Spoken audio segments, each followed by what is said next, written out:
வேளாண்மை செயலியை பயன்படுத்துவதால் விவசாயிகளுக்கு என்ன நன்மை, எங்களுக்கு என்ன கிடைக்கும் என்று கேட்பார்கள். இந்த செயலி விவசாயிகளுக்கு நலம் தர வேண்டும் என்ற எண்ணத்திலேயே உருவாக்கப்பட்டது. இன்று விவசாயிகளுக்கு சந்தை நிலவரம் என்பது தெரியவே தெரியாது. நேற்று வாழைத்தார் என்ன விலைக்கு சென்றது, இன்று என்ன விலைக்கு போகும், எங்கே எவ்வளவு டிமாண்ட் உள்ளது என்பதெல்லாம் தெரியாது. பல நேரங்களில் 10 ரூபாய்க்கும் 20 ரூபாய்க்கும் வாழைத்தார்கள் ஏலக்கடைகளில் விற்பனையாவதை பார்க்கிறோம். ஆனால் கடைகளில் அதுபோன்று விற்பனையாவதே இல்லை.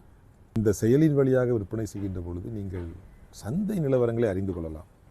ஏனென்றால் தொடர்ச்சியாக ஏலங்கள் ஓடிக்கொண்டே இருக்கும். இதிலே என்ன விலைக்கு போகிறது என்பதை பார்த்து கொள்ளலாம். வாழைத்தாரை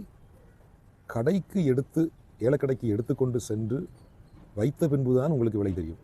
அந்த நிலை மாறிவிடுகிறது. கொண்டு போவதற்கு முன்பு என்ன விலைக்கு சென்று கொண்டிருக்கிறது என்பதை தெரியும். அது மிக முக்கியம். ஏலம் கடைக்கு சென்ற பின்புதான் ஆரம்பமாகும். உங்கள் பகுதியில் நல்ல இன்டர்நெட் சேவைகள் இருந்தால் உங்கள் தோட்டத்திலே நீங்கள் வாழைத்தாரை வெட்டி புகைப்படங்களை எடுத்து உங்கள் குரலிலேயே வாழைத்தாரை பற்றி விளக்கமும் கூறி இந்த செயலில் வைத்து ஏலக்கடைக்கு தகவலை அனுப்பிவிடலாம். இன்று என்னுடைய சரக்கு வரப்போகிறது. உங்கள் சரக்கு ஏலக்கடைக்கு செல்லும் முன்பே ஏலம் ஆரம்பித்துவிடும். நீங்கள் அதன் பின்பு உங்கள் வேலைகளை முடித்து கொண்டு ஏலம் முடிவதற்குள் நீங்கள் உங்கள் வாழைத்தாரை அங்கு கொண்டு சேர்த்து விடலாம். இது உங்களுக்கு மிக வசதி. ஏலக்கடைக்காரருக்கும் இன்று எத்தனை தார் நமது கடைக்கு வரும் என்பது தெரியும். அவருக்கு ஏதாவது சந்தேகம் இருந்தால் உங்களை தொலைபேசியிலும் தொடர்பு கொண்டு பேசி விளக்கங்களை பெற்றுக்கொள்வார். ஏலத்தை ஆரம்பிக்கும் முன்பு சில குறிப்பிட்ட வியாபாரிகள் வந்துதான் விலையை நிர்ணயம் செய்வார்கள் ஏலக்கடைகளில். அந்த நிலை மாறிவிடுகிறது.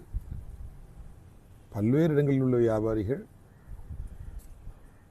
ஏலங்களை கேட்பார்கள்.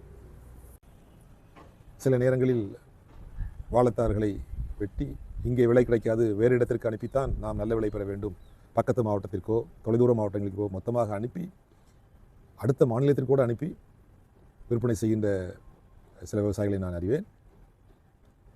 அந்த சூழல் மாறிவிடும். உங்கள் தோட்டத்திலே நீங்கள் வைத்துவிட்டு பிற மாநிலங்களிலோ பிற மாவட்டங்களிலோ உள்ள வியாபாரிகளுக்கு வாட்ஸ்அப் வழியாக நீங்கள் தகவல் அனுப்பிவிட்டீர்கள் என்றால் அவர்கள் அங்கே இருந்தே வாழைத்தாரை பார்த்து அங்கே இருந்தே அவர்கள் விலை கேட்கக்கூடிய வாய்ப்பும் உண்டு.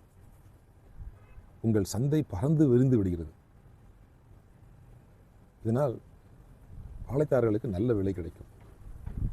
ரூபாய் 10க்கும் 20க்கும் நீங்கள் விற்பனை செய்கின்ற நிலைமை மாறி எங்கெல்லாம் நீங்கள் பயிர் செய்துள்ள வாழைத்தார்களுக்கு டிமாண்ட் உள்ளதோ அங்கே இருந்து ஏலங்கள் வர தொடங்கிவிடும். அப்படி வருகின்ற பொழுது பொருட்களுக்கு நல்ல விலை கிடைக்கும். சில நேரங்களில் திருமண காலங்களில் உங்கள் பொருட்களுக்கு பக்கத்து ஊர்களிலேயே டிமாண்ட் இருக்கும். நீங்கள் இது தெரியாமல் பெருநகரங்களுக்கு அனுப்பி அங்கு உள்ள பெரும் சந்தைகளில் கமிஷன் கடைகளில் கொடுத்து விற்பனை செய்வதையும் பார்த்திருக்கிறேன். இதனால் பொருட்கள் பெருநகரில் உள்ள கமிஷன் கடைகளுக்கு சென்று மீண்டும் உங்கள் பக்கத்து கிராமங்களுக்கு திரும்பி வருவதற்கு சூழலையும் நடந்திருக்கிறது. இது பரவலாக நடக்கிறது. இதை கோயம்பேடு மார்க்கெட்டில் இருக்கும் திருச்சி மார்க்கெட் போன்ற பகுதியில் மிக சாதாரணம்.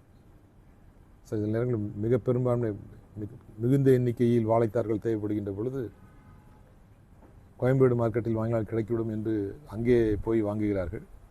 அவர்களுக்கு திருச்சியிலிருந்தே பொருட்கள் வந்து திருச்சிக்கே திரும்பி செல்கின்ற காட்சிகளெல்லாம் நான் கண்டிருக்கிறேன். இந்த செயலியை வடிவமைக்கும் முன்பு நாங்கள் சந்தையில் மார்க்கெட் ஸ்டடி செய்த பொழுது இது போன்ற சூழ்நிலையும் பார்த்தோம். ஸோ இது போன்ற தேவையற்ற செலவுகள், தேவையற்ற போக்குவரத்து செலவுகள் இதில் கட்டுப்படுத்தப்படும். இதனால் எல்லோருக்கும் நன்மை.